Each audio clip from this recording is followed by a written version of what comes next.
नमस्कार रसिको, डिजिटल माध्यमातून आपले सर्वांचे स्वागत. आज डॉक्टर अविनाश सुपे यांचा वाढदिवस.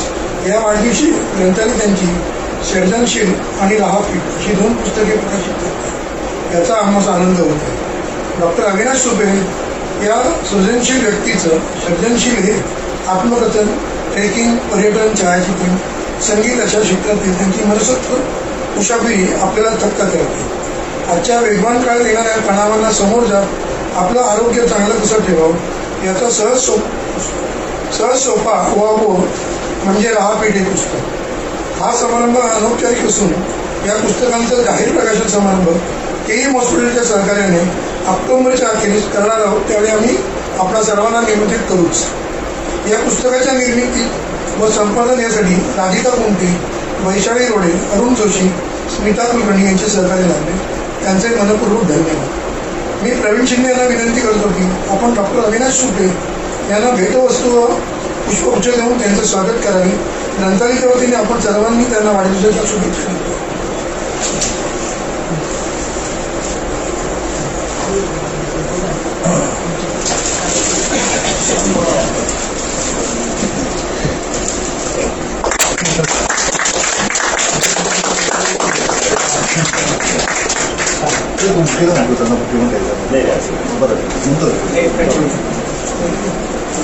हा सांगलाय का?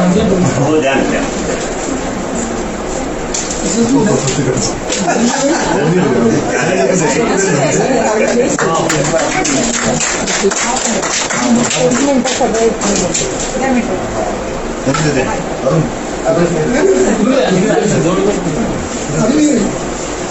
हा खरा आहे.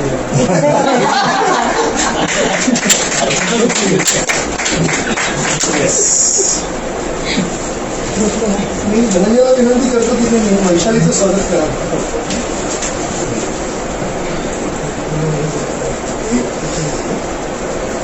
सिंहांनाही आवडतं थोडं मला माहिती म्हणजे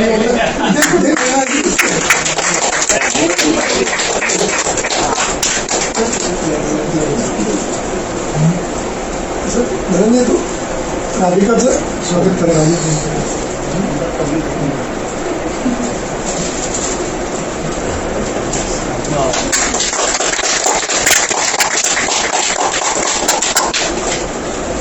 स्मिता कुलकर्णी, मिस्टर कुलकर्णींचे स्वागत.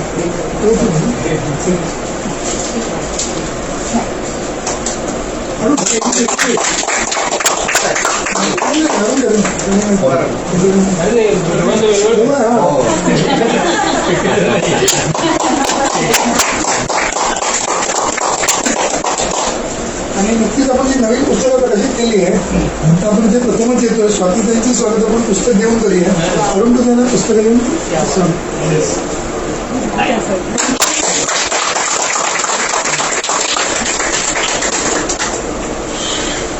आता आपण पुस्तकाचा प्रकाशन समारंभ करूया. पहिलं पुस्तक आपण हे करूया.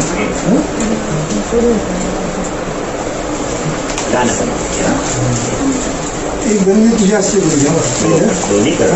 नाही हा पहिल्या डॉक्टरांचं पुस्तक आहे. डॉक्टरांचे असते एक अरुणच्या असते करूच नाही किंवा एक अरुणच्या असते.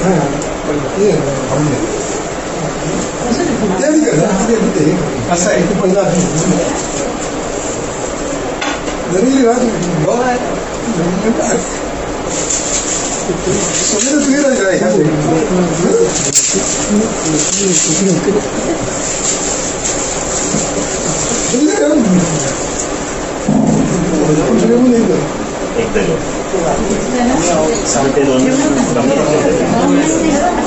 ह्या हे आहे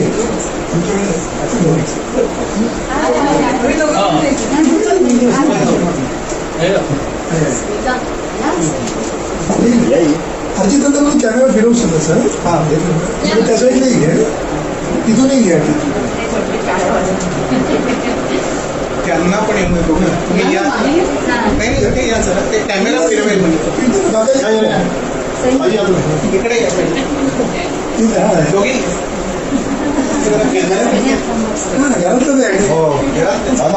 Yes.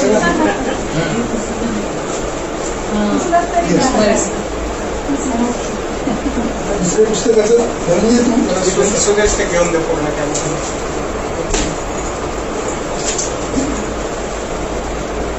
Yes done. ओके तर हा पीठ पुस्तकाचं धनंजय मी करतो. हो.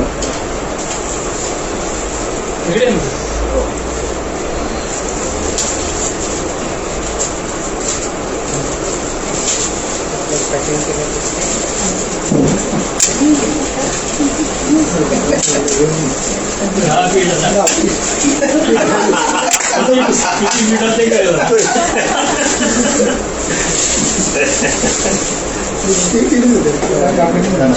काय आपली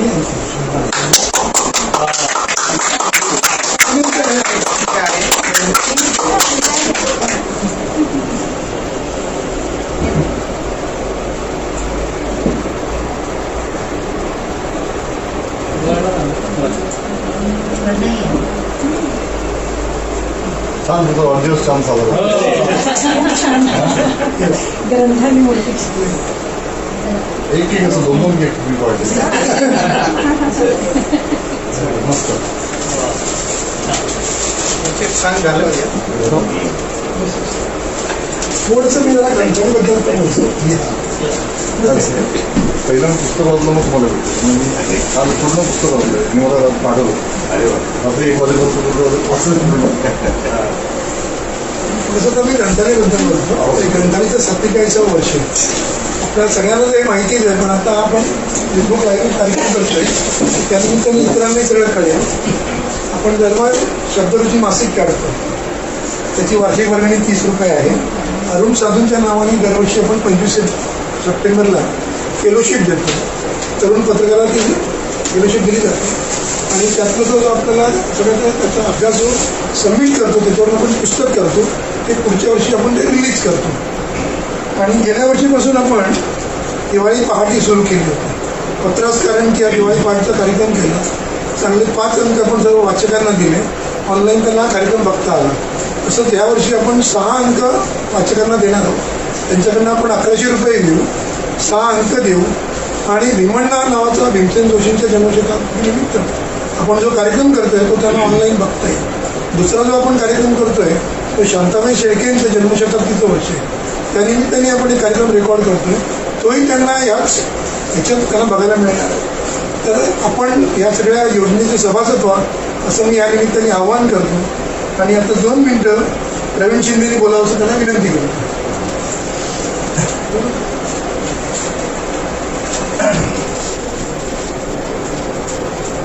नमस्कार मंडळी,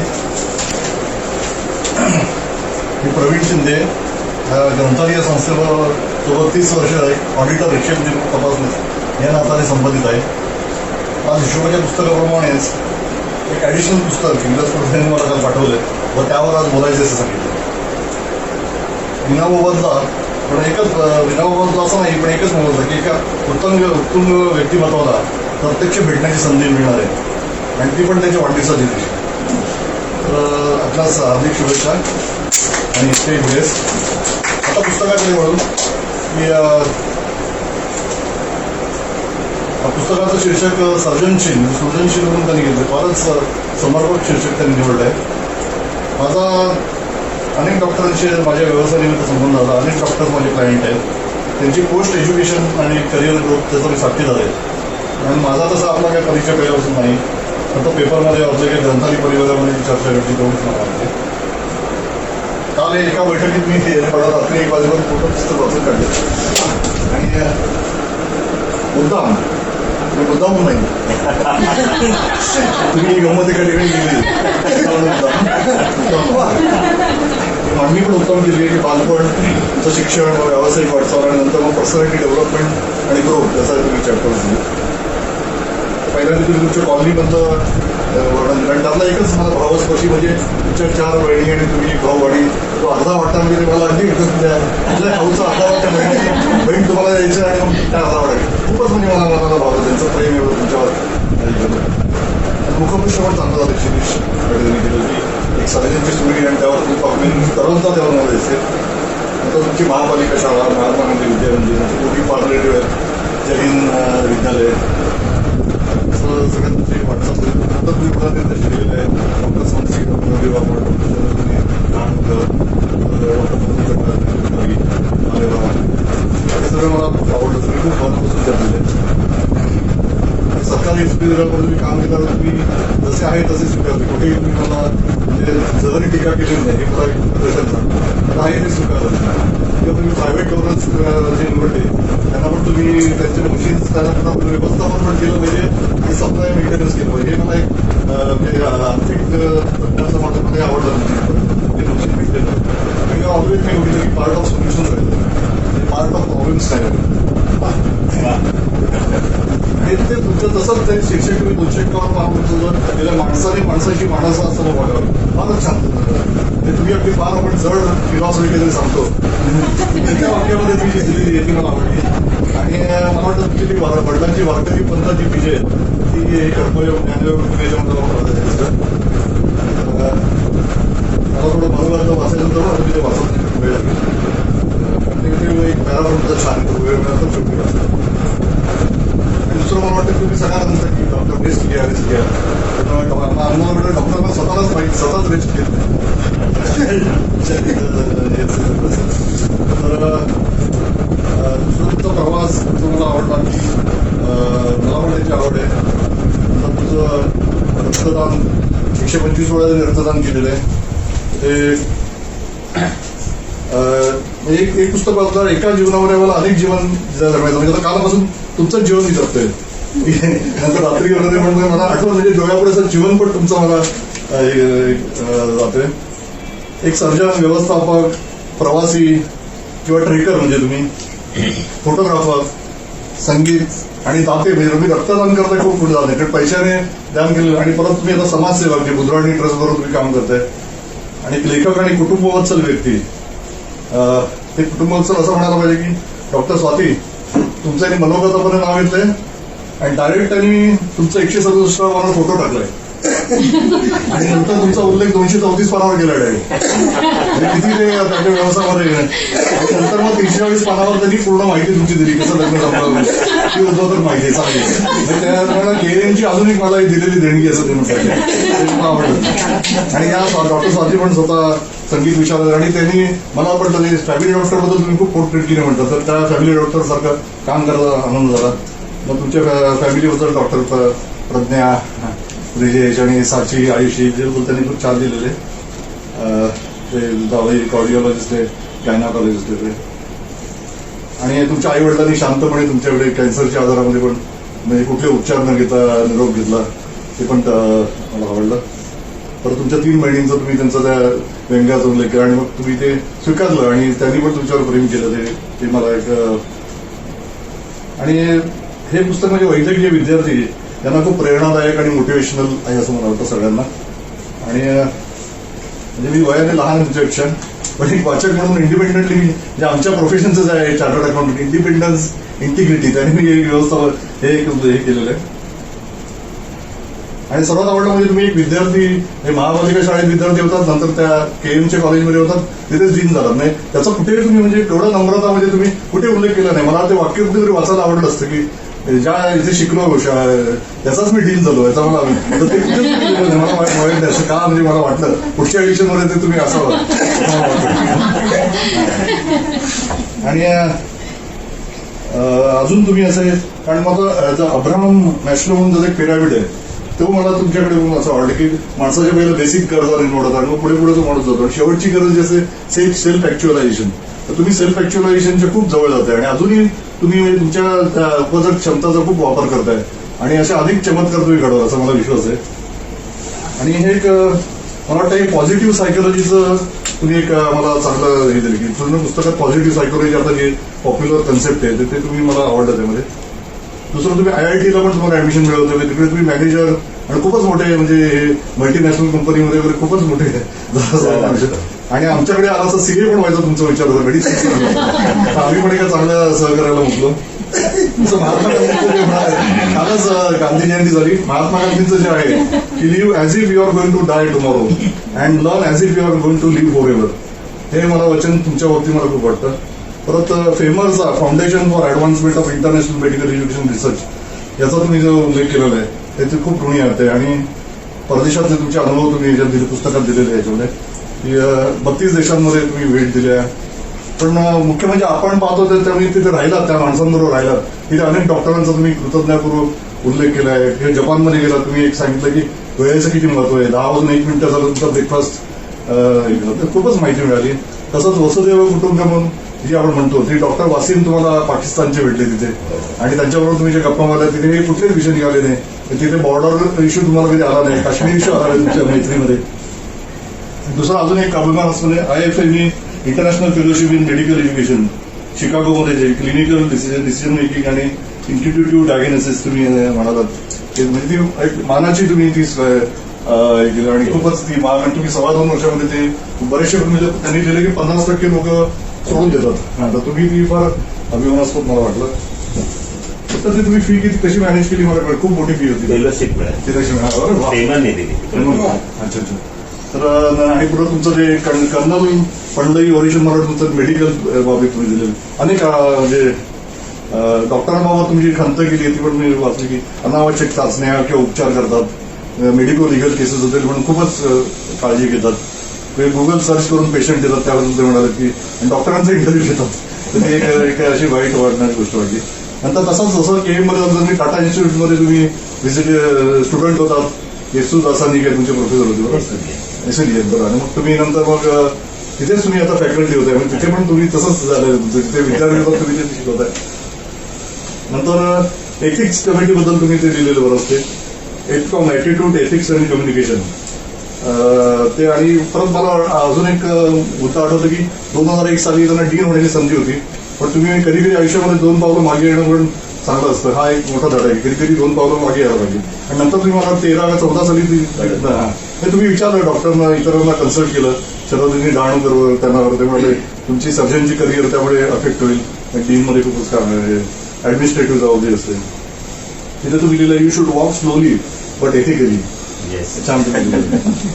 आणि अजून एक गरजेची म्हणजे तुम्ही एक गर्भपाताच्या बाबतीत तुम्ही खूप काम केलं, आणि ते 24 आठवड्यापर्यंत त्या सुप्रीम कोर्टाला प्रेझेंटेशन नव्हती बाबा मीच काही जरुरी याच्यामध्ये. आणि तसंच नंतर तुम्ही अरुणा शानबाग केसमध्ये सुद्धा तिथे तुम्ही होता, पण त्यांचे रिलेटिव्ह आले आणि मग त्या अंत्यसंस्कार करण्याच्या वेळेला ते त्यांचे नातेवाईक आले. मग तुम्ही तो छान निर्णय घेतला की चला, म्हणजे तुम्ही सगळं छान म्हणजे सर्वांना पटेल असा निर्णय घेतला. आणि त्याच गोष्टीचं काही तुमच्यावर काही सायन हॉस्पिटलमध्ये सगळे स्टाफ आणि तुमच्या बाजूने काही कॉन्ट्रोवर्सी झाली, ते उभे राहिले. आणि ही पहिलीच गोष्ट होती की सर्व कर्मचारी तुमच्या मागे उभे राहिलेले होते. नाहीतर डीनच्या बाबतीत नेहमीच लोकांना काही, कारण तुम्हाला सर्व माहिती HR ह्युमन रिसोर्स. मग तिथे तुम्ही छान लिहिलं की ethics of beginning of life, म्हणजे गर्भपाता तुम्ही, आणि ethics of end of life एवढं छान एथन्सी त्याच्याबद्दल तुम्ही काम करायला मिळालं. आणि दुसरं माझ्या व्यक्तिगत मला आवडलं की तुम्ही मी आता आहे 55 to 60 याच्यामध्ये, तर मी थोडासा मला वाटतं त्यांच्यावर मी जरा स्लो झालो होतो. पण तुम्ही जे तुमचे आश्वासक शब्द दिले की 55 ते 60 हा खरा पिरियड आहे म्हणजे प्रगतीचा, त्यामुळे माझ्यामध्ये पण ते स्टुडंट होते. नाही, मी थोडा स्लो होत होतो की यांना माहिती की मेडिटेशन किंवा थोडा पण स्लो होऊया, तर नाही आता उलट हा पीक पिरियड आहे असं तुम्ही मला म्हणजे जाणून दिलं. तर ते हे असं तुम्ही फारच सुंदर पुस्तक देऊन एक असा एक महत्वाचा दस्तऐवज झालेला आहे. परत पर्यटनाच्या बाबतीमध्ये पण तुम्ही चांगलं सांगितलं की स्वतः जा तुम्ही, आणि तिथे युरो रेलमध्ये तुम्ही प्रवास केला, काय काय तुमचे कॅमेरा हरवले. फोटोग्राफीबद्दल पण तुम्ही खूप छान लिहिले. तसंच आपल्या संगीताबद्दल तुम्ही संगीत, आणि तुम्ही सर्व टीमच तुमची फॅमिली प्रज्ञा पण संगीतामध्ये आहे. आणि म्हणजे हे सगळं तुम्ही तुमच्याकडे वेळ किती येते मला आता कळलं, गणित आहे. आणि त्याच्यामध्ये मग त्यांनी हेल्दी लाईफ दिलं तरी यांनी सांगितलं स्वतः एक ठिकाणी की 2 डबे घेऊन जायचे ते. मी आता पण आपण एकच डबा घेऊन जातो, पण असं 2 डबे तुमच्याकडे असायचे त्या कॉलेजच्या वेळेला. तर ते मला खूप कॉलेजच्या दिवसातल्या गमती मी लिहिलेल्या आहेत. मराठी वाङ्मय मंडळ आणि हे तर तुम्ही म्हणजे पुरेपूर आयुष्य जगलेलं आहे. म्हणजे मला तर I am feeling really jealous about you. खूपच म्हणजे एक म्हणजे काय मला कधी डल वाटलं काय वाटलं तर मी नेहमी कुठलेही प्रकरण, आणि तुम्ही छान म्हणजे इन्फॉर्मेशन, म्हणजे तुम्ही एवढं व्यावसायिक पुस्तक लिहिले जसं यांचा उल्लेख जर केला, म्हणजे तुम्ही आपल्या कुटुंब, कारण बरीचशी आत्मकथना आपल्या फॅमिलीबद्दलच काय सांगताय, मुलीचा ऍक्सिडेंट झाला, मी शाळेत गेली असं झालं. तुम्ही मग ते खूपच म्हणजे डायरेक्ट हिला म्हणजे प्रज्ञाला डायरेक्ट गायनाकॉलॉजी झाली म्हणजे कुठलं कॉलेज विलेज काय केलं वगैरे तर तुम्ही काही दिलं नाही. फक्त तुम्ही एक उल्लेख केला की तुम्ही रुपारेला तिला सोडायला जायचं क्लासला, आणि त्यावर तुम्ही सडनली टीमला राऊंड मारायचे, म्हणजे त्या रविवारी सकाळी सकाळी तुम्ही जायचं. तर मला आणि सायन हॉस्पिटलच्या आसपास मी राहतो, त्यामुळे मला खूप आपल्याबद्दल हां. आणि दुसऱ्या पुस्तकात एकच मिनिटं बोलून, कारण तुम्ही जास्त वेगवेगळ्या लेखांचं संकलन केलं. पण मला त्याचा एक पहिला चॅप्टर मी विचारलं की माझा मित्र नुकताच एक नॅशनल नॉन अल्कोहोलिक स्टिओ हेपॅटायटिस त्यांनी तो आता गेला माझा चार्टर्ड अकाउंट होता, हार्डली माझ्या वयाच होतं. मला ते उत्सुकता, तो पहिला चॅप्टर वाचला तुमच्यातला, मग मला कळलं की ते का करत आणि कशामुळे तो ट्रान्सप्लांट व्हायच्या आधीच सह्याद्री असून, तर मला ती माहिती मिळाली. आणि विविध नियतकालिकांमध्ये जे प्रसिद्ध झालेले लेख व त्यानंतर काळानुसार तुम्ही करोनाबद्दलची माहिती व चिंतन पण तुम्ही याच्यात दिलेलं आहे, आणि अनेक वैद्यकीय माहिती तुम्ही सोप्या शब्दात दिलेली. म्हणजे prevention is better than cure, ते ह्या पुस्तकातून आपल्याला ते सांगतात की हे करा. हे फळे भाज्या म्हणजे महाराष्ट्रीयन म्हणजे असं घरगुती जेवण जे आपलं आहे ते सर्वोत्तम असं मला वाटलं तुमच्या पुस्तकात आहे. सारे फळे भाज्या ड्रायफ्रुट्स, म्हणजे that is the investment for जे सोपी जीवनशैली तुम्ही करावी. तर बाकी तुम्हाला या पुस्तकामध्ये ह्या पहिलं पुस्तक तर तुम्ही नक्की वाचा असं मी तुम्हाला सांगेन की अतिशय सुंदर तुम्ही केलेलं आहे, अगदी नम्रपणे. आणि म्हणजे मला वाटतं म्हणजे आध्यात्मिक तुमची जडणघडण या पुस्तकात मला ही वारकरी पंथातली दिसते. अजून काय असेल तर तुम्ही तुमच्या मनोगतात सांगा, ते मला उत्सुकता आहे. तुमचं प्रेरणास्थान तुमचे मामा होते बरोबर, डॉक्टर दामोदर, ते म्हणजे डॉक्टरी पेशामध्ये जाण्यासाठी. आणि तुम्हाला हे दुसरं पुस्तक जे आहे हे पण आपल्याला सर्वांना, कारण आता जसं आपण नॉन सायन्स आम्ही आहोत, म्हणजे आता काहींना तर आता माझी मुलगी आहे तिला 8वी पासूनच सायन्स नाहीये केम्ब्रिजमध्ये, सायन्स तुम्हाला कॉमर्सला जायचं तर ते घ्यायचंच नाही. तर ही म्हणजे आपल्या शरीराबद्दल आपल्याला म्हणजे body is like a temple, तर ती तुम्ही माहिती सुंदर दिलेली आहे. याच्यामध्ये तर पुन्हा एकदा तुम्हाला मी शुभेच्छा देतो. आणि हे उत्कृष्ट पुस्तक आणि ग्रंथालयाने मला ही संधी दिली की तुमच्यावर, आणि मला म्हणजे नेहमी दुसरी पुस्तकं ऑडिट करायला देतात, पण आज हे पुस्तक ऑडिट करायला. आणि त्याच्याबद्दल मला बोलणं धनंजय अरुण हे सगळे माझे मित्र आहेत. आणि सुरेशची म्हणजे एक आज्ञा असते, आमचे एक कर्नल आहेत ते माझे कॅप्टन, तेच आज्ञा दिली की पुढे काय ते बोलायचं, हा फॉलो ऑर्डर्स. आता पण त्यांनी तिकडचं इकडे शिफ्ट झालं, सगळ्यांनी इकडे यायचं. तर खूपच आपण असंच माझ्याशी आपण संपर्क ठेवा, आपली मैत्री असू दे. आणि तुम्हाला पुन्हा एकदा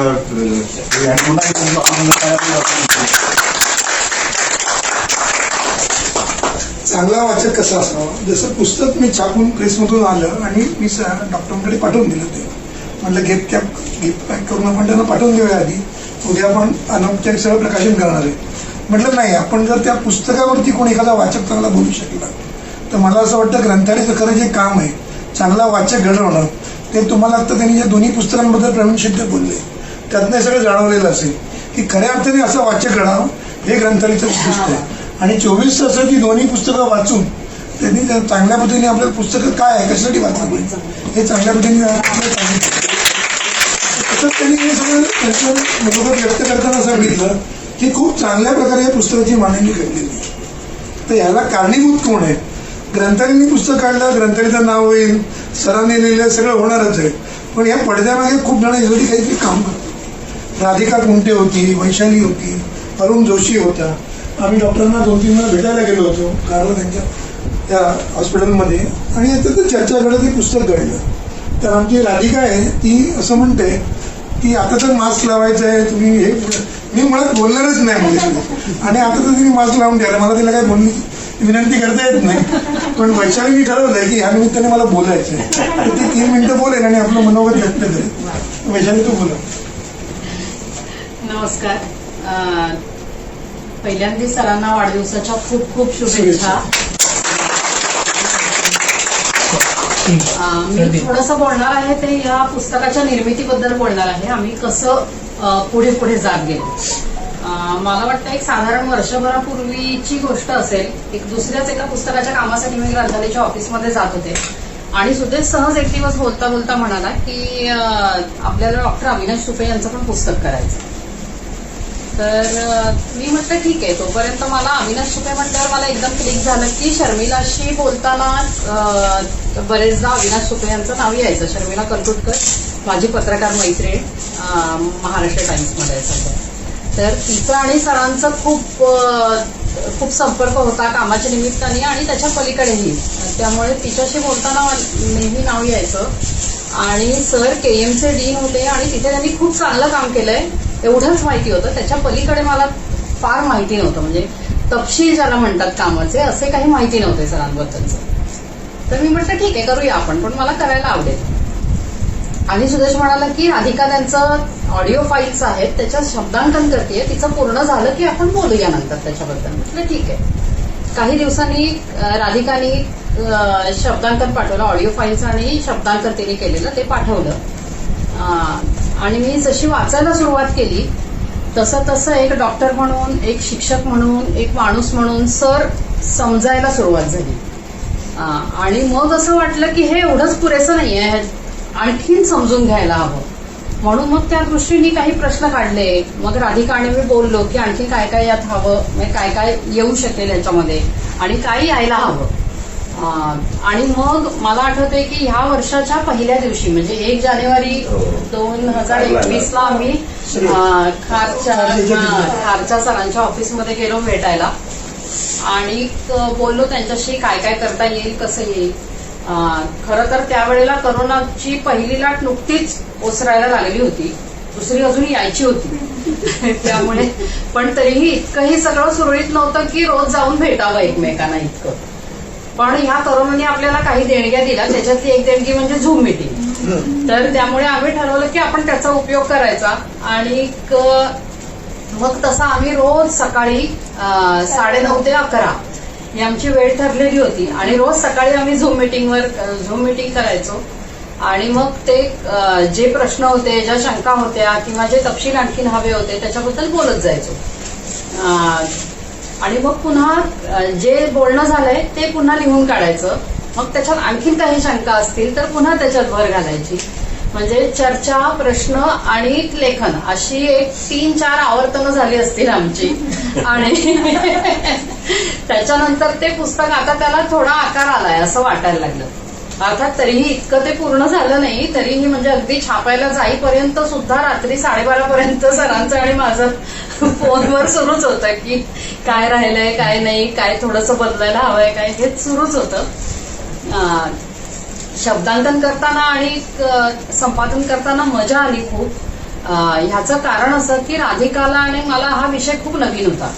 म्हणजे आम्ही दोघी आर्ट्सच्या विद्यार्थिनी, बरोबर ना.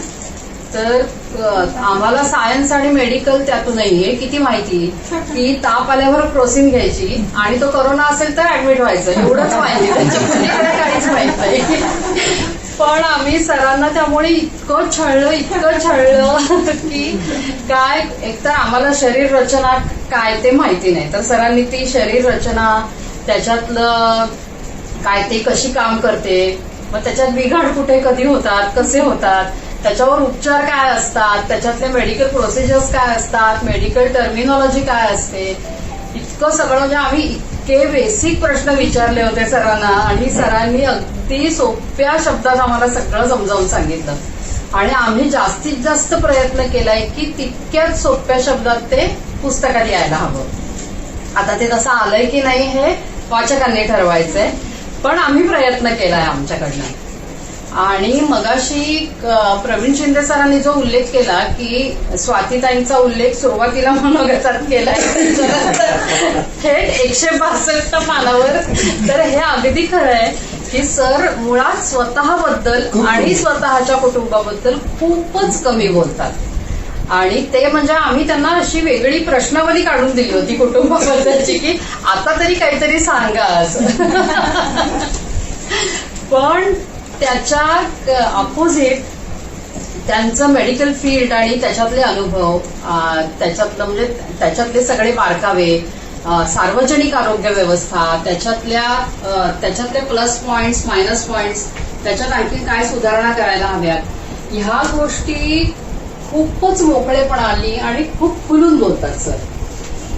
तर त्याच्यामुळे ते तर ह्याच्यात बोललेलेच आहेत सर.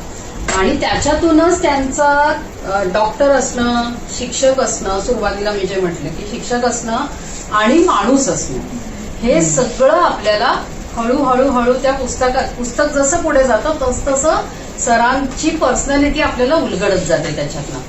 आणि ती जास्तीत जास्त यावी या पुस्तकात असा आम्ही प्रयत्न केलाय आणि तो तसाच वाचकांपर्यंत पोहोचेल याची खात्री आहे. पुन्हा एकदा आता पुढचं आपल्या प्रकाशनाचं म्हणजे सगळं अनौपचारिकच कार्यक्रम आहे. डॉक्टरांचं मनोगत होईल आणि डॉक्टरांचं मनोगत झालं की धनंजय 2 मिनिटं बोलेल आणि मग आपण फेसबुक लाईव्ह आपला जो कार्यक्रम आहे तो थांबवूया, मग जनरल गप्पा मारूया आपण असं. नमस्कार. इथे उपस्थित असलेले धनंजय गांगल सर, ग्रंथालीचे विश्वस्त, सुदेश, सर्वा, प्रवीण शिंदे, अरुण जोशी सर, कुलकर्णी मॅडम, वैशाली एवढे आपण ज्यांना आत्ताच ऐकलं ते राधिका पोटे आणि धनश्री, सुमेधा आणि इथे असलेले माझे सुपे परिवाराचे सगळे सदस्य, त्यात स्वाती, प्रज्ञा, पूनम, सुनील, हेमंत, माझा मेवणा जो खालसा कॉलेजचा प्राचार्य आहे आणि त्याच्या सुविद्य पत्नी ज्या या कॉलेजमध्ये असतात इंदिरा आणि त्यांची मुलगी मुग्धा आणि माझ्या सगळ्या सहकारी. खरं तर ह्या माझ्या वाढदिवसाबद्दल आपण सर्वांनी मला ज्या शुभेच्छा दिल्यात आणि ग्रंथालयाने मला ही साहित्यिक भेट दिली आहे त्याबद्दल मी आधी सर्वांचे प्रथम करतो. कारण भेटी खूप असतात, साहित्यिक भेट आणि ही अत्यंत आठवणीत राहणारी अशी भेट आहे. अनेक वर्षानंतर कधी कधी आपली स्वप्नपूर्ती होते असं म्हणायला काही हरकत नाही आणि म्हणून तुम्ही जे सगळे कष्ट घेऊन आज आपल्याला हे पुस्तक दिसत आहेत दोन, आय थिंक माझ्या मते ती खूप एक आठवणीत राहणारी अशी माझा वाढदिवस आहे. आणि प्रवीण शिंदे सरांनी खरोखरच मला वाटतं मी सुद्धा जितक्या बारकाईने हे काल पुस्तक वाचलं नाही त्याबद्दल आपलं खरंच कौतुक आहे आणि मी खरंच दाद देतो की तुम्ही छोट्या छोट्या पॉईंटची नोंद करून तुम्ही मला सांगितलं. आय थिंक खरा वाचक हा असाच असतो आणि मला वाटतं गेले 45 वर्ष ग्रंथालयाने आपल्याला अशीच पुस्तकं दिली की जी खरोखर आपण मनापासून वाचली पाहिजेत आणि समजली पाहिजेत. मला वाटतं त्याचं खरं त्यांनी उत्तमरित्या आपल्याला सांगितलं. तर पहिलं पुस्तक आहे ते रहा फिट. मला वाटतं रहा फिट हे पुस्तक लिहिण्याचं त्यावेळी लेख मला आठवत आहे. मी लोकप्रभा किंवा नवा काळ किंवा त्याच्या आधी लोकसत्ता आणि आता सुद्धा लोकसत्तामध्ये इतके लेख लिहितो. याचं कारण म्हणजे ज्यावेळी पेशंट्स आपण बघतो किंवा आपण समाजामध्ये बघतो त्यावेळी बराच वेळा आपले पेशंट्स असतात ते कुठेतरी हरवलेले दिसतात आपल्याला. म्हणजे आमच्याकडे येणारा जो पेशंट असतो तो बराच वेळा त्याला कळत नाही आणि आज आता तुम्ही पाहिलं तर पेशंट्स ज्ञान आणि विज्ञान याची सांगड कुठे जमत नाही. इंटरनेटच्या या सगळ्या याच्यामध्ये तो कुठेतरी हरवून जातो. म्हणजे एक काळ असा होता ज्यावेळी डॉक्टर जे सांगायचा ते तो ऐकायचा. आता तो इंटरनेटमध्ये जातो आणि स्वतः जास्त कन्फ्यूज होतो आणि मग अशा वेळी त्याला योग्य सल्ला घेण्यासाठी आपण एक काही लेख लिहून मदत करू शकलो का. म्हणजे अर्थात आपण वैयक्तिक सल्ला देऊ शकत नाही पण एक दिशा तरी त्याला देऊ शकतो का ह्या विचारांनी मी साधारणतः अनेक वर्षापासून दिवाळी अंक म्हणा, माझे अनेक मित्र आले उल्हास कोलट वगैरे त्यांनी हे सगळं मला लिहायला लावलं. त्यावेळेचे म्हणजे जयश्री खाडीलकर नवा काळच्या, त्याच्यानंतर असे नंतर मग उल्हास कोलटकर माझ्या त्यांनी अनेक दिवाळी अंकात मी लिहिलं आणि मग लोकप्रभा आणि लोकसत्तेमध्ये विनायक आणि गिरीश कुबेर यांनी मला जी संधी दिली आणि मी तिथे वर्ष सदर लिहिली. मला वाटतं त्याच्यामध्ये माझी भाषा थोडी सुधारली. मलाही कळायला लागलं की लोकांना काय आवडतं कारण फीडबॅक सतत येत राहतो की हा आम्हाला समजला, आम्हाला नाही समजला. त्यावेळी सर्वसामान्यांना ज्यावेळी समजले ते लेख त्यावेळी मला वाटलं की खूप ते बरं वाटतं. मला आठवतंय आम्ही एक लेख लिहिला होता यातला की त्याच्यामध्ये संस्कार, अंधसंस्काराचा. तर मला जवळजवळ त्यावेळी 15 पत्र आली होती की कुठल्या तरी म्हणजे मलाही कल्पना नव्हती की भिवंडी वाचक हे आणि असे संघ असतात आणि त्यांनी ते मोठे लेख करून तिथे चिटकवले वगैरे. आणि हे ज्यावेळी आपल्याला पत्र येतात त्यावेळी यू फील की yes we should write about it. आता आपण काय नॉर्मली आम्ही मेडिकली खूप लिहितो पण अशा प्रकारे लिहायला लागलो की मग त्याचं लोकांमध्ये जे कळतं. अर्थात माझ्याबरोबर बापट सर होते आणि त्याच्यामुळे तेही खूप लिहायचे, त्याच्यामुळे याची मला कल्पना होती. पण मी स्वतः गिरीश कुबेर, विनायक परब आणि साळगावकर हे जयरा साळगावकर आमचे खूप जवळचे कुटुंबीय होते आणि अजूनही आहेत आणि काल निर्णय त्यांनी मला परवानगी दिली त्याबद्दल मी त्यांचा अत्यंत आभारी आहे. आणि खरं सांगायचं म्हणजे हे लेख केईएमच्या डीन पोस्टमध्ये लिहायचे म्हणजे ती एक प्रकारची एक कसरतच असायची तुम्हाला केएनच्या डीनमध्ये आलात तर अशा प्रकारचे लेख लिहायचे म्हणजे एक त्यातमध्ये माझी स्वातीने मला खूप मदत केली, म्हणजे ती आयडिया द्यायची, मग ते कुठला तरी लेख लिहायचा, त्याचा सांगायचा. मग माझ्या त्या तिथे 2 माझ्या सेक्रेटरी चांगल्या होत्या, रमा मलिक आणि शिल्पा कोतवालीवाले. ते त्यांचं काम संपलं की संध्याकाळी माझ्यासाठी तो लेख लिहायचा आणि मग टाईप करायचे आणि मग तो आम्ही करून पाठवायचो. म्हणजे ती डीन पोस्टवर असताना तुम्ही ते सदर दर सोमवारी द्यायचं म्हणजे ही केवढी मोठी कसरत असते. तुम्ही जर डीन पोस्टच्या ऑफिसमध्ये राहिला तर ते आता शब्द राहायचा, पण तिथे मग मदत करणारे खूप असतात. तिथे नम्रता होती, शैलजा तिवले तुम्हाला माहित असेल, ती मला खूप मदत करायची. म्हणजे त्या सगळ्यांनी खरं मदत करून तिने अशी 2-2 वर्ष सदर चालवली आणि त्याच्यामुळे मला वाटतं ते लेख आहेत त्याच्यामध्ये मी विविध विषय घ्यायचा प्रयत्न केला. म्हणजे त्याच्यामध्ये फक्त आजारच नाही, पण त्याच्यामध्ये म्हणजे अन्नसंस्कारापासून संगीत आणि आनंद याचा विचार करायचा खूप प्रयत्न केला. आणि मला वाटतं की ह्या छोट्या छोट्या गोष्टी असतात आणि त्या आपण जर सांभाळल्या तर मला वाटतं आपला आयुष्याचा जो स्थिरता असते, आरोग्य असतं ते चांगलं राहतं. आणि कारण आमच्याकडे येणारे जे पेशंट्स असतात बऱ्याच वेळा त्यावेळी 50% पेशंट्स हे आम्ही ज्याला सायकोसोमॅटिक डिसऑर्डर म्हणतो ते असे असतात आणि त्यांचं कारण असतं की कुठेतरी त्यांचं आयुष्याचं गणित बिघडलंय म्हणून तो पोटावर राग काढतात किंवा ते पाठीवर राग आतड्याची चिडचिड. मला वाटतं तो जर तुम्हाला काढायचा असेल तर मनाची स्टेबिलिटी फार महत्वाची आणि म्हणून रहा फिट या पुस्तकाला मला वाटतं खूप महत्व आहे. तुम्ही जर संगीत ऐकलं, तुम्ही स्पोर्ट्समध्ये कुठे इन्व्हॉल्व्ह झाला तर मला वाटतं ते आपण आजार बरेचसे कमी करू शकतो. डॉक्टरांच्या कडून आपण जास्तीत जास्त फायदा घेऊ शकतो. अर्थात सर्वात मला काय आवडलं या पुस्तकातलं की माझ्या गुरु स्नेहलता देशमुख मॅडमनी याच्यासाठी जी सुंदर प्रस्तावना लिहिली आहे ती माझ्या मते वाचण्यासारखी आहे. मॅडम तर बोलतात छानच, लिहितातही छान, परंतु यांनी त्याच्यात जो विचार मांडलाय की ज्ञान आणि विज्ञानाची सांगड घालण्याचा प्रयत्न. आजच्या पुढे जर आपण पुढची जर 50 वर्ष पाहिली तर टेक्नॉलॉजी आपल्याला रूल करणार, पण ह्या टेक्नॉलॉजीच्या रूलमध्ये साध्या ज्ञानाची आणि माणुसकीची कुठे चुकामुक होत नाही ना ते आपण बघायला. आणि मला वाटतं हे बघताना आपण हे रहा फिट राहणं अत्यंत आवश्यक आहे असं मला वाटतं. आणि म्हणून मॅडमनी जे सांगितलंय ते अत्यंत मनापासून सांगितलंय. मॅडमचे नेहमीच आपण आशीर्वाद तर घेतोच आणि त्यांचे आशीर्वाद असेच पाठीशी राहतील. आणि मला वाटतं हे पुस्तक सर्वसामान्य माणसापर्यंत, गावातून आलेल्या माणसांनाही सोपं जावं किंवा कुठल्याही शहरामधल्या राहणाऱ्या सर्वसाधारण, मग तो केवळ सीए नको, इंजिनियर नको, पण काम करणारा एखादा साधा व्यक्ती असो त्याला ते सोपं जावं या भावनेने ते लेख लिहिले आहेत. दुसरं पुस्तक आहे ते माझ्या अनुभव कथनाबद्दल आहे. त्याला तुम्ही अनुभव कथन म्हणा, आत्मकथन म्हणा, आत्मचिंतन म्हणा, काही म्हणा. ते काही प्युअर आत्मचरित्र नाही, परंतु ते लिहिण्याचं कारण असं की गेले 45 वर्ष आरोग्य सेवा म्हणजे सरकारी आरोग्य सेवेमध्ये काम करताना मला काय लक्षात आलं की आमच्याकडे सर्वात उत्कृष्ट स्टुडंट्स येतात, म्हणजे जे मेरिट होल्डर्स असतात ते येतात. 180-200 स्टुडंट्स येतात, जे सर्वात मेरिटमध्ये पहिले आलेले, ज्यांनी अचीव्ह केलेले असे स्टुडंट्स येतात. परंतु ते सगळे स्टुडंट ज्यावेळी डॉक्टर होऊन पुढे जातात त्यावेळी त्यांच्या आयुष्याच्या दिशांमध्ये कन्फ्युजन, कुठे जावं, मी परदेशात जावं की इथे राहावं, प्रायव्हेटमध्ये काम करावं की इथे करावं, ग्रामीण भागात जावं की परत माझ्या इथे मुंबईतच सेटल व्हावं, कुठली स्पेशालिटी घ्यावी, पैशासाठी जावं की समाधानासाठी जावं, हे सगळे त्यांच्या मनातले प्रश्न असतात. आणि सर्वात महत्वाचा म्हणजे वर्क लाईफ बॅलन्स त्यांना सांभाळताना खूप त्रास होतो. म्हणजे जर तुम्ही करिअरच्या मागे धावलात, पैशाच्या मागे धावलात तर तुमचं स्वास्थ्य बिघडतं, स्वास्थ्याच्या पाठी लागलात तर करिअर ग्रोथ होत नाही. हे कसं बॅलन्स करावं, मला वाटतं हे जे मला शक्य झालं काही कारणांमुळे त्याचे अनुभव आपण जर लोकांना सांगितले, किंवा दुसरा महत्वाचा म्हणजे येणारे जे पेशंट्स आहेत त्यांना सरकारी रुग्णालयात येताना त्यांनी साधारणतः सरकारी रुग्णालयामध्ये काय विचार करून आलं पाहिजे, इथे तुम्हाला हे मिळेल, हे मिळणार नाही, प्रायव्हेटमध्ये तुम्हाला हे मिळेल आणि हे मिळणार नाही.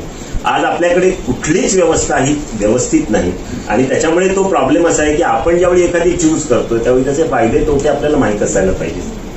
नंतर सरकारी व्यवस्थित असताना सुद्धा आपण स्वतःची वाढ कशी करू शकतो, आपण आपला जो इम्पॅक्ट आहे तो केवळ एका डिपार्टमेंटला न करता पूर्ण भारतभर, जगभर कसा करू शकतो, करिअर कसं ग्रो करू शकतो, हे मला वाटतं अनुभव हे सर्वांपर्यंत पोचले पाहिजे. आणि मला वाटतं आपल्याकडे जी टॅलेंट आहे इंडियामध्ये आणि आपण the way we can rule country all over, I think त्याचा जास्तीत जास्त वापर झाला पाहिजे. It should be utilized. या पूर्ण भावनेने मला वाटतं हे मी लिहिलंय. अर्थात जर कोणी म्हणत असेल की माझ्या कुटुंबाला मी तेवढा वाव दिला नाही, तर की माझं कुटुंब माझ्याजवळ नेहमीच आहे आणि ते नक्कीच माझ्या पाठीशी आहे. या सगळ्या माझ्या प्रवासामध्ये मला खरं सांगतो म्हणजे वैशाली आणि राधिका यांच्याबरोबर त्या आमच्या रोजच्या झूम मीटिंगमध्ये केवळ पुस्तकच व्हायचं नाही, बरेचसे आरोग्यविषयक इतर विषयी चर्चा व्हायची. ते one of the very enjoyable meetings and I am sure they are very talented. त्यांनी जे कष्टाने काम केलं त्याबद्दल मी त्यांचा ऋणी तर आहेच, त्यांच्या कष्टाची जाणीवही मला आहे. आणि त्याचबरोबर ग्रंथालीच्या प्रत्येक व्यक्तीने, मग त्यात धनश्री असो, सुनेधा असो, सुदेश असो, त्यांनी ज्या कष्टाने मला मेल करून त्यातल्या त्या छोट्या छोट्या गोष्टी ऐकून कुलकर्णी मॅडम तुमच्या प्रत्येकाने जो हातभार लावला त्याबद्दल मी तुमचा खूप खूप ऋणी आहे. अत्यंत मेटिक्युलसली एवढ्या माझ्या सगळ्या व्यापामध्ये ही 2 पुस्तकं कशी लिहिली असं माझ्या अनेक मित्रांनी मला प्रश्न विचारला. खरं सांगायचं म्हणजे की अभि तुला एवढं कसं जमलं. म्हटलं बाबा मी जमलं नाहीये, ते माझ्या लोकांनी घडवून आणलेलं आहे आणि त्याबद्दल मी त्यांचा अत्यंत आभारी आहे. खरं तर असं पुस्तक आपण बघतो त्यावेळी अनेक लोक त्याला हातभार लावतात. जसं मी म्हटलं शर्मिला आणि शैलजा ह्या माझ्या तशा मानस कन्याच आहेत. शर्मिला नंतर माझा एक मित्र विश्वास बिळकर यांनी खूप मला मदत केली. त्यांनी काही काही गोष्टी मला त्याला दिल्या, त्याबद्दल दोघांचेही आभार मानतो मी. आणि सर्वात म्हणजे श्रीखंडे सरांनी याला प्रस्तावना द्यायला मान्यता दिली. एवढ्या 90 वर्षात असतानाही सर म्हणले अरे माझी गाडी थोडी स्लो झाली आहे, पण मी ते तेवढेच ऍक्टिव्ह आहे. आणि मला वाटतं श्रीखंडे सरांबद्दल आज जो जगांमध्ये सर्वांमध्ये मान आहे त्याचं मला खरंच आहे. सर तुमचेही आम्हाला खूप आशीर्वाद मिळतील अशी अपेक्षा आहे. आणि म्हणून या ग्रंथालीच्या सगळ्या टीमचं असंच हे तुम्ही काम करत राहा. आम्हाला तुमचा अभिमान तर आहेच, आज तो द्विगुणित झाला. आणि मला वाटतं हे जे आपण चळवळ किंवा हे जे आपण कार्यभार करून पुढे चालतो मला वाटतं याच्यात आहे. या सर्वात मी या पुस्तकामध्ये माझे सगळे शिक्षक, माझे सगळे रुग्ण, माझे सगळे विद्यार्थी, माझ्या सगळेचे सहकारी यांचा सगळ्यांचा जिथे शक्य झाला तिथे केलं आहे. सगळ्यांचीच नावं काही घेता आली नाहीत कारण 45 वर्षामध्ये तुम्ही म्हणलात तर लाखो लोकांची संपर्क येतो, परंतु तो सगळ्यांचा संदर्भ येणं शक्य नाही. पण त्यांना एकच सांगतो मी तुमचे सगळे माझ्या मनामध्ये अजूनही त्या आठवणी तेवढ्याच ताज्या आहेत आणि त्यांचा मी खूप सन्मान करतो. आणि शेवटी माझी फॅमिली, माझी मुलगी प्रज्ञा, ब्रिजेश, माझ्या 2 नाती ज्या मी लिहिलंय की दुधावरच्या जाई आहेत, त्यांच्या सगळ्या पुस्तकांनाच मी एक पुस्तक मी माझ्या रुग्णांना आणि माझ्या विद्यार्थ्यांना अर्पित केलं आहे आणि रहा फिट हे पुस्तक माझ्या नातींना दिलंय. म्हणजे त्या माझ्या आयुष्याभर त्या फिट राहतील अशी माझी कल्पना आहे. आणि त्याबद्दल तुम्ही सर्वजण इथे आलात. हा अत्यंत अनौपचारिक आनंदी सोहळा घडवला माझ्या वाढदिवसाला. अत्यंत आठवणीचा माझा सोहळा केल्याबद्दल मी पुन्हा तुम्ही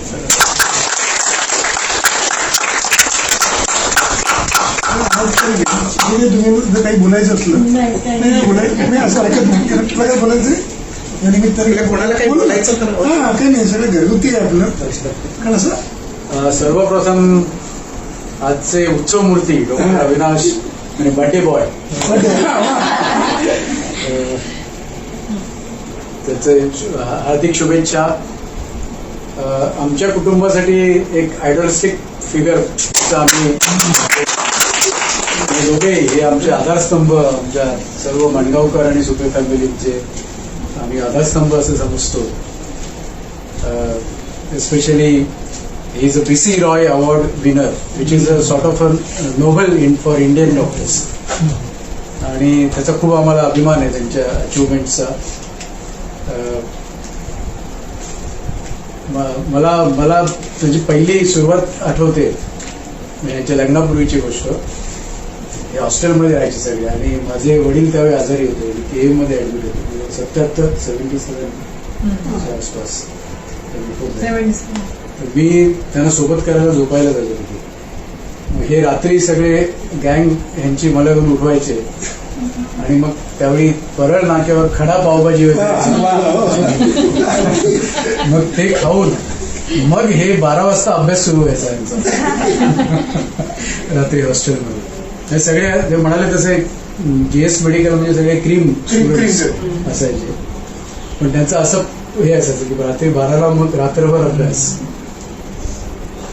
मग तेव्हापासूनची आमची ओळख. आणि इनफॅक्ट माझ्या बॅचपेक्षा मला हिच्या बॅचचेच, स्वातीच्या बॅचचेच जे असायचे मित्रमंडळी तेच म्हणजे अजूनही मी बऱ्याच जणांना ओळखतो, बहुतेक प्रसिद्ध डॉक्टर, सुप्रसिद्ध डॉक्टर्स आहेत वेगवेगळ्या ठिकाणी. आणि यांची ग्रोथ जी आहे मी पाहत आलेलो आहे, त्यांचे करिअर ग्रोथ म्हणा किंवा हे लिखाण कालनिर्णयमध्ये असो किंवा वेगवेगळ्या स्तंभ लेखन असो, हे आणि त्याच्यातून आम्ही बरेच काही काही शिकत गेलेलो आहोत. त्यामुळे त्यांच्या पुढच्या वाटचालीसाठी माझ्याकडून आणि आमच्या सर्व कुटुंबियांकडून त्यांना शुभेच्छा. माझा धाकटा भाऊ डॉक्टर किरण माणगावकर, तो आता खालसाचा प्रिन्सिपल आहे. आधी मिठीबाईला होता आणि he is from we are from Ruia actually. आणि माझी वहिनी रुईयाला प्रोफेसर आहे आणि ही त्यांची मुलगी ही MDS करते, post graduation, she is a dental surgeon. Sudesh मात्र लहानपणापासून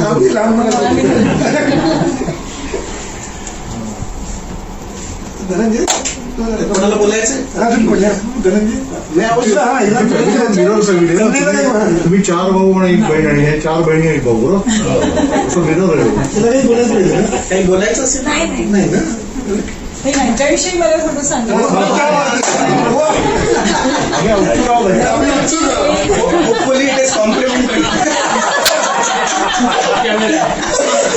कॅमेरा ऑन आहे. नाही म्हणजे ह्यांची आई, माझ्या सासूबाई इतक्या प्रेमळ होत्या. म्हणजे माझी आई आणि सासूबाई कम्पेअर केलं तर 2 टोकं होती, असं मी आता दोघीही आता नाहीये, पण खूपच प्रेमळ. आणि तो सगळा गुण ह्यांच्याकडे आलेला आहे. म्हणजे ह्यांनी कधी कोणाला अजातशत्रू म्हणावेत तसे कधी कोणाला दुखावलेलं पाहिजे. आणि दुसरं म्हणजे he is a trekker, hiker. त्यांनी मला वाटत नाही की सह्याद्री आणि हिमालय कुठे उरला असेल की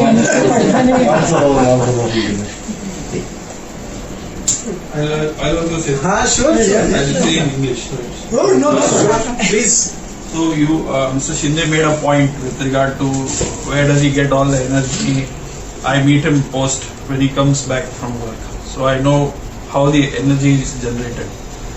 Like every person has a capacity to utilize his brain.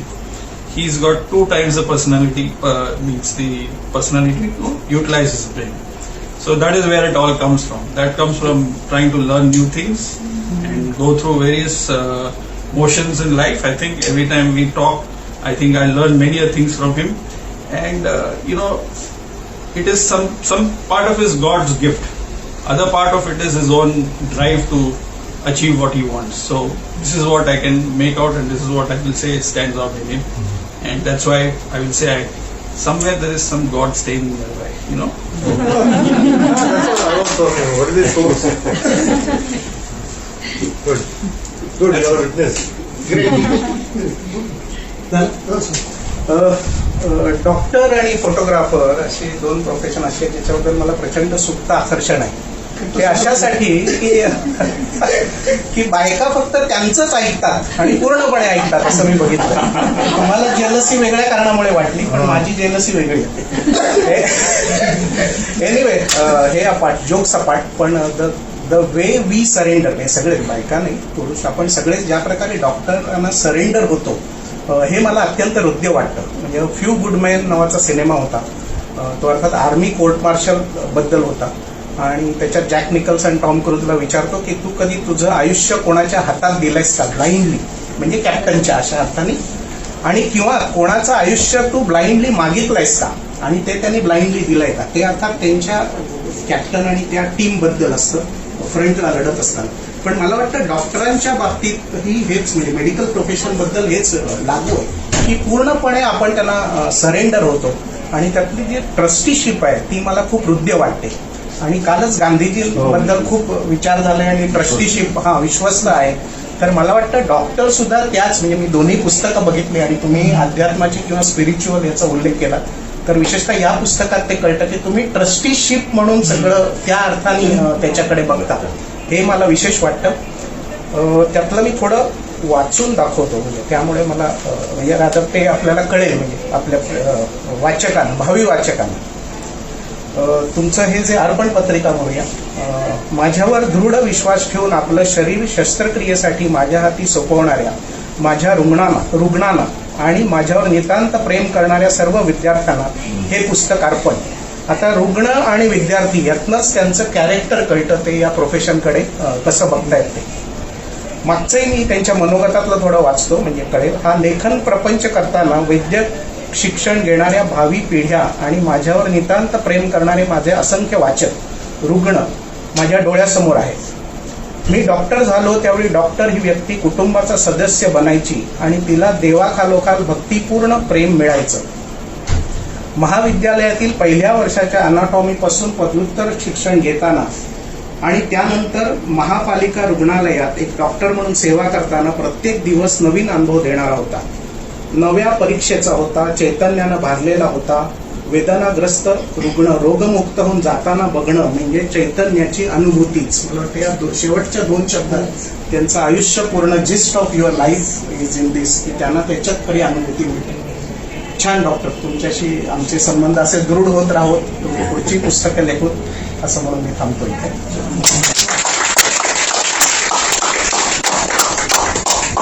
Sir मला कोणाला काही बोलायचं असेल पहिली संवाद करा. एकमेकांशी बोलायचं.